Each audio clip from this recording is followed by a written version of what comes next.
एस्तर 5 उसकी 1 से 8।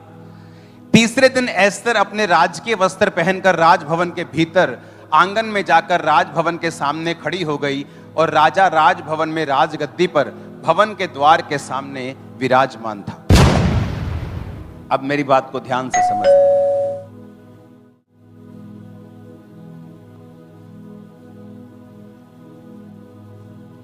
और रानी ने कहा राजा के पास जाके, तो रूल ये था कि जब एक राजा गद्दी पे बैठा है तो कोई भी उसकी आज्ञा के बिना पास नहीं आ सकता। अपॉइंटमेंट लो तो आ जाओ, ऐसा सिस्टम था।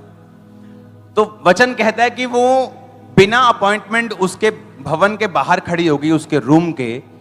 ये मालूम था उसको कि राजा मेरे प्राण भी ले सकता है, पर वो रोजों में गई थी।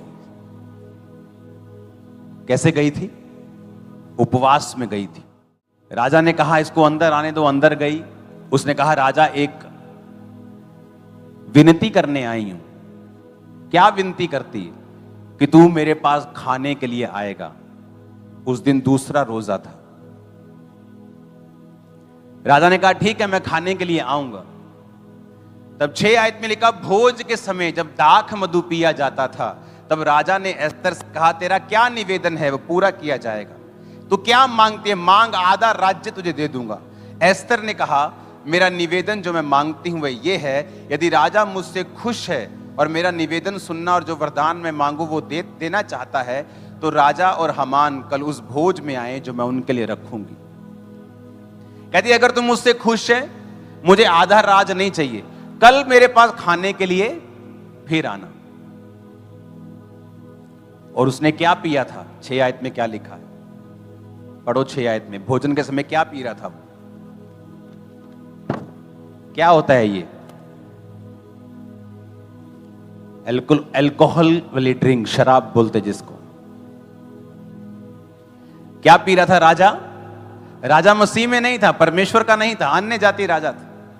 ये रानी मसीह में थी और राजा के किसी खास बंदे ने कपट के साथ ये आज्ञा निकाल दी, क्योंकि वो यहूदियों से नफरत करता था, कि सारे यहूदी एक दिन में मार दिए जाएं।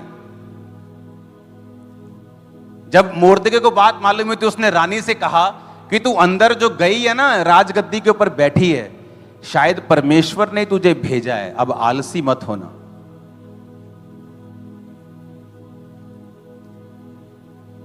मैंने ऐसे क्रिश्चियन लोग देखे हैं जिनको परमेश्वर ने पॉलिटिकली बड़ा बढ़ाया है, लेकिन जब क्रिश्चियन लोगों के लिए खड़े होने का समय होता है वो चुप रहे। परमेश्वर ने गद्दी से उतार दिया उसको। क्रिश्चियन लोगों को गद्दी किसी काम के लिए मिलती है, अपने लोगों के लिए खड़े होने के लिए मिलती है। क्रिश्चियन लोगों का डिमांड राज करना नहीं है, उनकी डिमांड होती कि हम परमेश्वर के काम कर पाए, हेल्प कर पाए लोगों की। क्योंकि यीशु ने कहा हमारा राज यहां का नहीं। हालेलुया। वचन कहता है उसने शराब पी, लेकिन 6 बाब में लिखा उस रात राजा को नींद नहीं आई। कभी सुना है ऐसा कि फुल शराब पी है राजा ने और नींद नहीं आ रही? तो शराबी को तो ऐसे होता है कि उसको तो मतलब नाली के किनारे गिर पड़ता है, वो कुत्ते उसका मुंह चाट रहे होते हैं। होता है कि नहीं? देखा है कि नहीं? उसको तो होश नहीं होती। अगर इतनी शराब नहीं पी, उसने ज्यादा पी ली फिर भी, तो सो तो वो जाता ही है। लेकिन बाइबल कहती राजा को उस रात नींद नहीं आई। रीजन क्या था? वो रोजे, वो प्रार्थना जो सारे यहूदी और एस्तर मिलके कर रहे थे।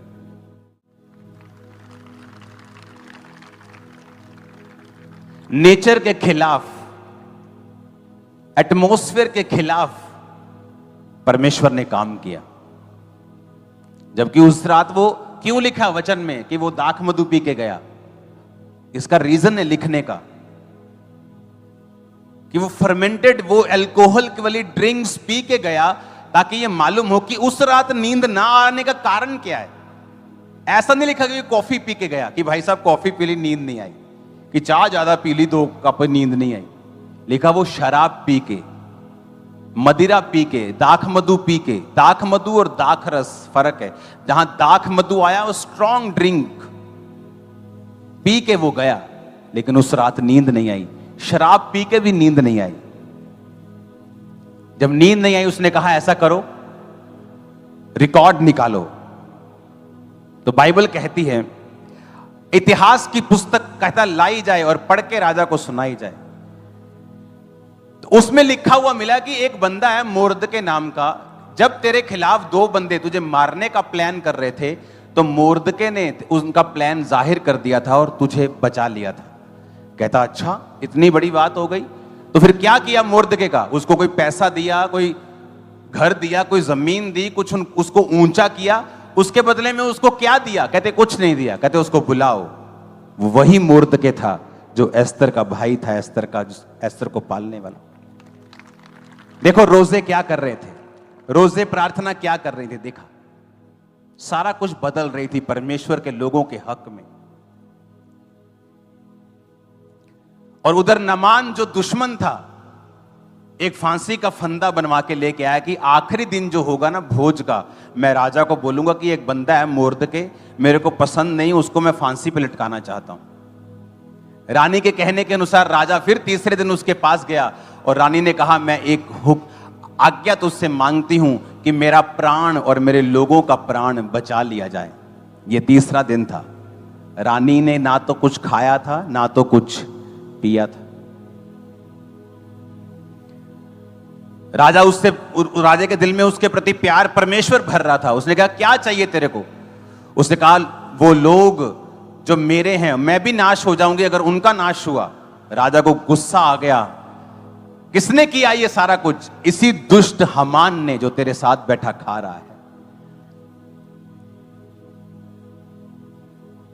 राजा जब क्रोध में ऐसे गया दूर, गुस्सा आ गया उसको, दूर चला गया।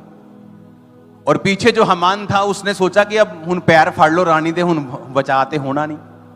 जैसे वो रानी के पैर पकड़ने गया, जब राजा मुड़ा तो उसे ऐसा लगा कि वो रानी के ऊपर कोई गलत काम कर रहा है, गलत काम करने की आंख से गया।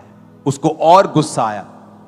कहता बाहर जो ये फांसी का फंदा लेके आया है ना मोर्दके के लिए, उस फांसी के फंदे पे इसी को लटका दो।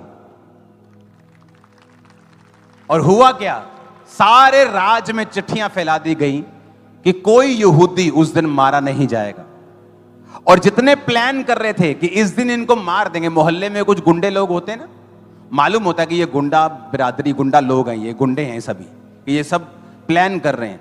यहूदियों को पता था किन किन लोगों ने प्लान किया। जो प्लान कर रहे थे सारे मारे गए उस दिन, और सारा यहूदी कौम बचाई गई। Fasting, prayer,